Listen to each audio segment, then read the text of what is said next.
Hello दोस्तों, अस्सलाम वालेकुम। कैसे हैं आप सब लोग? उम्मीद करती हूँ आप सब अच्छे ही होंगे, खैरियत से होंगे। दोस्तों, आज मैं लेकर के आई हूँ मौलाना इलियास कादरी साहब के वो 10 एहसानात जो उन्होंने हम मुसलमानों पर किए हैं। बल्कि यूँ कह सकते हैं कि अल्लाह पर और उनके सारे नबियों पर भी मौलाना इलियास कादरी साहब के बहुत बड़े एहसानात हैं। बल्कि ये एहसान तो बहुत ही थोड़े से हैं, जिस तरीके से समंदर में से एक लोटा पानी निकाल लेना। इनके तो इस्लाम पर बहुत सारे एहसानात हैं जो हम गिनवा भी नहीं सकते। तो आज की वीडियो में हम इलियास कादरी साहब के वो गोल्डन लफ्ज सुनेंगे जिनकी वजह से इनके मुरीद जो हैं इनको खुदा का दर्जा देते हैं। जनाब, आज आपको मुर्शद अतार मौलाना इलियास कादरी साहब की कौम पर 10 ऐसे एहसान बताएंगे जिनका बदला हम कभी नहीं चुका सकते।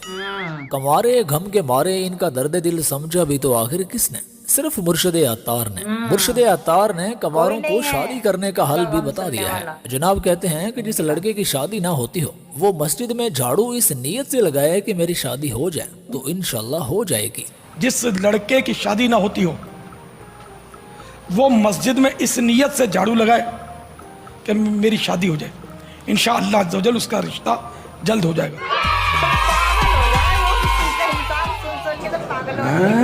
इल्मी बातें ऐसी होती, बड़ा इल्म है जी आपके पास।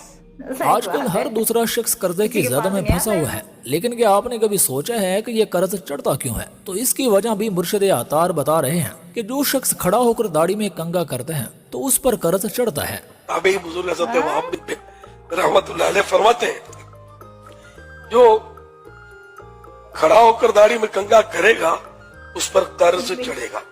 सुभान अल्लाह, सुभान अल्लाह। परेशान नहीं होना भाई, आगे कादरी साहब कर्ज उतारने का जुगाड़ भी बता रहे हैं। वो ये कि अगर आप खड़े होकर कंगा करेंगे तो कर्ज चढ़ेगा और अगर बैठ कर करेंगे तो कर्ज उतरेगा। खड़ा होकर दाढ़ी में कंगा करेगा उस पर कर्ज चढ़ेगा। Oh no. और बैठ कर करेगा उससे कर्ज उतरेगा। बुखारी पढ़दियां तो बुखार चढ़दा। सही बात है। पता नहीं तुम्हारा मुताला कहाँ है। जनाब, आजकल हर बंदा ही परेशान है, डिप्रेशन का शिकार है। लोग डिप्रेशन की मेडिसिन खाते हैं, लेकिन इस मसले का हल निकाला भी तो किसने? मुर्शिद अतार पर नूर की बरसात हो। कादरी साहब कहते हैं कि टेंशन फिक्रें कम करनी है तो येलो कलर की चप्पल पहना करें, सब टेंशन फिक्रें खत्म हो जाएंगी। से वो बात मुफस्सिरीन ने लिखा है कि पीले जूते से फिक्रें कम होती हैं, टेंशन कम होता है। अच्छा जी। देखिए भाई, किसी मसले का हल निकालना ये तो बड़ी बात है ही, लेकिन उस मसले की जड़ तक पहुंचना ये उससे भी बड़ी बात है। इसके आगे मुर्शिद ने टेंशन आने की वजह भी बता दी है। कादरी साहब कहते हैं कि ब्लैक शूज पहनने से टेंशन बढ़ता है, फिक्रें बढ़ती हैं। येलो चप्पल या येलो सैंडल के बारे में पूछा तो वो सूरतुल बकरा में जो गाय का तस्करा है, बकरा माने गाय, ठीक है, तो उस गाय का रंग पीला था, नजर को भाने वाला, उस गाय के चमड़े का, स्किन का। तो इस पर से वो बात मुफस्सिरीन ने लिखा है कि पीले जूते से फिक्रें कम होती हैं, टेंशन कम होता है, और ब्लैक शूज से टेंशन बढ़ता है, फिक्रें बढ़ती हैं। कितने तेजस्वी लोग हैं हमारे पास, कितने शानदार विचार रखते हैं जी। आज पता चला कि हमारे 80% लोग परेशान क्यों रहते हैं, क्योंकि हमारे 80% लोग तो जूते पहनते ही ब्लैक हैं।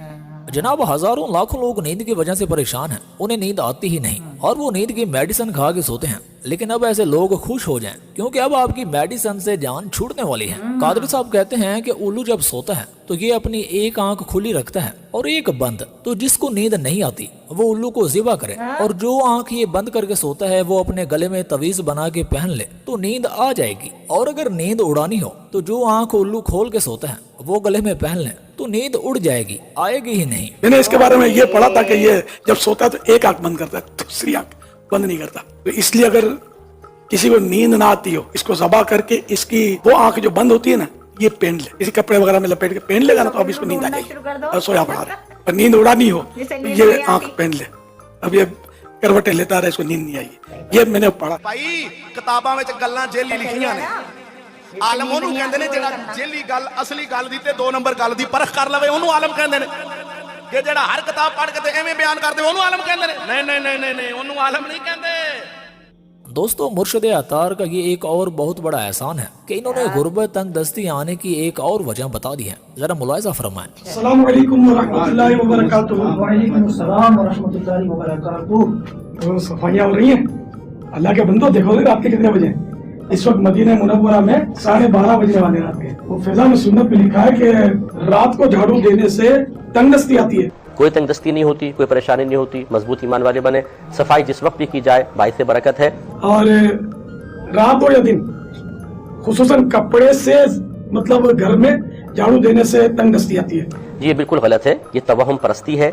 जो ज़ईफ़ुल ईमान किस्म के लोग होते हैं उनके ये ख्यालात होते हैं कि शायद झाड़ू इतनी मौसर है कि आप सफाई जैसा पाकीज़ा काम भी करें तो उसकी नहूसत ऐसी होगी माज़ल्ला सुम्मा माज़ल्ला कि घर में बेबरकती हो जाएगी। तो ये गुनाह तो नहीं है, लेकिन तंगदस्ती के असबाब से बचना चाहिए। ये बिल्कुल गलत है और जाहिलाना इक़दाम है। ऐसी कोई रिवायत मौजूद नहीं है और कोई तंगदस्ती के असबाब में से ये नहीं है।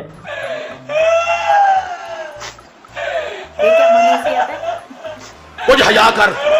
आप देखें कि बाहर के यूरोप कंट्रीज में रातों में सफाई होती है। मैं दुबई में 12 गया हूँ, रहा हूँ, तो रात ही रात में पूरा शहर क्लीन कर देते हैं। सुबह आप उठेंगे तो सब कुछ साफ होगा। तो वहाँ पे तंगदस्ती हो रही है, वहाँ पे तो फिर खूब पैसा ही पैसा है। सही बात जनाब है। आज के दौर में हमारी कौम का एक सर दर्द का बहुत बड़ा मसला था और मेडिकल स्टोर से इन्होंने पैनाडोल की गोलियां ही खत्म कर दी हैं। लेकिन सर दर्द के मरीजों को अब परेशान होने की जरूरत नहीं है, क्योंकि बप्पा जानी है ना। पेशे खिदमत है आपके लिए एक और सर दर्द भगाओ का जुगाड़ लेकर। दर्द की जगह पर हाथ रख दे और पढ़े दादा साहिब की घोड़ी। ये कोई बुजुर्ग होंगे तो इनकी तरफ ये मंसूब होगा। अच्छा जी। दादा साहिब की घोड़ी वही अंधेरी रात। अबे यार क्या बोल रहे हैं मामा, कुछ समझ नहीं आ रहा। फुला का दर्द, फुला की जगह नाम ले। फुला का दर्द फुला जगह का, मसलन जैद का दर्द सर का जाए, सर पे आप दम करना चाहते हैं तो यूं कहें दादा साहिब की घोड़ी वही अंधेरी रात। ये बातें बताई नहीं जाती, नजर लग जाती है। जैद का दर्द सर का जाए, यही लगी मेरी आस।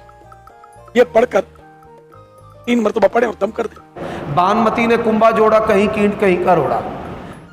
दोस्तों मियाँ बीवी के झगड़ों से हजारों घर उजड़ चुके हैं, लेकिन कादरी साहब का यह नुस्खा आजमाएं झगड़े होंगे ही नहीं, लेकिन बीवी के हाथों पिटाई होने के काफी चांस हैं। अब आप मेरा नुस्खा अपना लें, एक कागज पे ताबीज बना लें। आप उस पर एक बड़ा दायरा बनाएं, अच्छा उसमें फिर एक और दायरा बनाएं अच्छा और एक तीसरा छोटा दायरा बनाएं इसमें, और इसको सीधी तरफ से लपेट कर आप इसका ताबीज बना लें।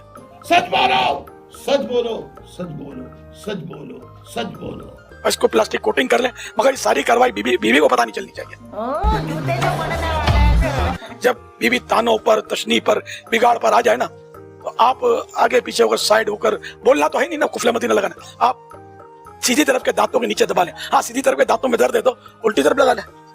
और ये क्या, अब दांतों से उसको ताबीज को पकड़ के रखना है। अच्छा अब वो जितना शोर ज्यादा करे ना, उतना आपको ताबीज को दबाना है। आप देख लेना, फिर पैगाम देना कि वाकई। दोस्तों दाढ़ के दर्द का भी आजकल एक बहुत बड़ा मसला था, लेकिन आज से खत्म, क्योंकि बप्पा जानी इसे खत्म करने का भी एक जुगाड़ निकाल चुके हैं। ये जैसे दाढ़ का दर्द है किसी के, तो उसकी दाढ़ को पकड़ के ये कहें 4 कमाएं 32 खाएं,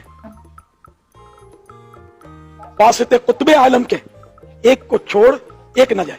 अबे यार क्या बोल रहे हैं मामा, कुछ समझ नहीं आ रहा। अब ये 4 दाढ़ों की तादाद 4 है। ये देखेंगे ना बड़े दांत, तो ये शायद यहाँ ये चारों चबाते हैं। 32 दांत की 32 ही मशहूर है, तो 4 कमाएं 32 खाएं, ये आसानी हो जाती 32 को। कोई बात भी हमने सीधे नहीं की। फिर वास्ते कुतुबे आलम के, ये बुजुर्ग की तरफ निस्बत है। ये कुतुबे आलम का वास्ता, एक को छोड़कर एक न जाए। ये ना हो कि एक दांत चला जाए दूसरा अकेला हो जाए। तो इस तरह की ये, इससे भी ये मंजन पर भी अगर दम कर दे ना, ये पढ़ के, तो ये मंजन इंशाल्लाह फायदा करे। लड़ते हैं और हाथ में तलवार लिए, लड़ते हैं और हाथ में। अब कुछ भाइयों को दलील मांगने का बड़ा शौक होता है कि बताएं जी ये मसले कहाँ लिखे हुए हैं, कौन सी किताब है। तो जनाब हम कोई मसला भी बगैर दलील के बयान नहीं करते। मुर्शिद अतार ने ये जितने भी मसले बताए हैं, ये सारे के सारे मसले किताब गुलदस्ता कहानी शरीफ की जिल्द नंबर 135 में मौजूद हैं, जाके अभी देख लें।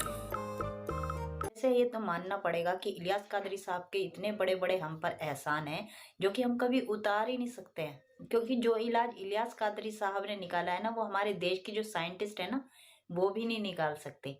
तो इलियास कादरी साहब के तो एहसानों को मानना पड़ेगा ना हमें। क्या मौलाना साहब बेकार की बातें करते हैं। और आपने ये भी नोट किया होगा कि इनकी बातों में एक भी बात कुरान और हदीस के हिसाब से नहीं थी। ये तो हर इंसान जानता है कि हमें हमेशा दुनिया में नहीं रहना है, हमें एक ना एक दिन मरना ही है सबको। और इस उम्र में जो कि इलियास कादरी साहब की उम्र हो गई, तो इस उम्र में तो इंसान आकर सोचता ही है कि मैं अल्लाह ताला के सामने जाऊंगा तो मैं अल्लाह ताला को क्या मुंह दिखाऊंगा। इंसान आजकल दुनिया में इतना ज्यादा गिर गया है कि उसे आखिरत की कोई फिक्र ही नहीं है। तो होप सो आपको वीडियो पसंद आई होगी दोस्तों। मिलते हैं अगली वीडियो में, तब तक अपना ख्याल रखिएगा। अल्लाह हाफिज।